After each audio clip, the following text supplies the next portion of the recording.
Einar, erfitt tap. Getur þú talað til að byrja með þennan skorlausa kafla þarna í fjórða hjá þínum mönnum? Já, hvað á ég að segja? Við náttúrulega fengum skot sem voru bara ekki að detta. Við vorum bara sem ég man í fljótu, setti mann í skrín og fekk alveg upp skot sem það dætti ekki. Við vorum líka að missa sendingamöguleika. Það er stóru mennar okkur inn í stöðu sem að hefðum átt kíkja eftir allavega 1-2 mómentum sem ég man eftir. En ég meina bara, gátum ekki gilt körfu. Það er bara, ég er ekki með þetta í haustum akkurat núna.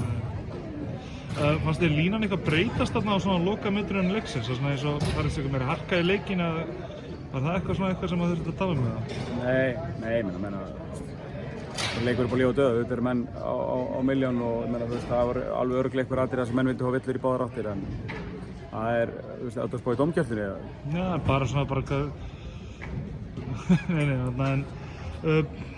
já, þá er það bara næsti leikur eins og menn segja en hvað finnst það við þurfum að gera í næsta leik og hvað þarf að breytast við þínu liði til þess að þið sækið sigur? Sérstaklega í svona mikilvægum leikjum.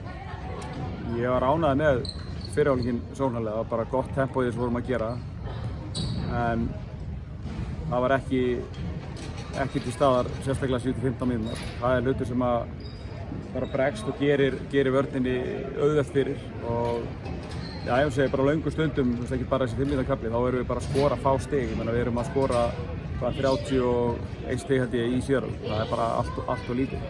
Varnarlega, Haukalið skorað 100 stig í síðasta leik og skjóta boltanum svakalega vel. Varnarlega var þetta bara gott framan af fyrrhálfleik. Það voru, eins og gengur 2-3 errorar sem við hefum viljað tekið burt og allt það en og í rauninni fúlt að vera bara 3 stig upp í hálfleik með við svona megnið af fyrrhálfleikum en mér fannst við aldrei ná okkur í þennan gír aftur í seinni hálfleik. Já, ég vona þá bara að það takist á í næsta leik. Yes. Takk.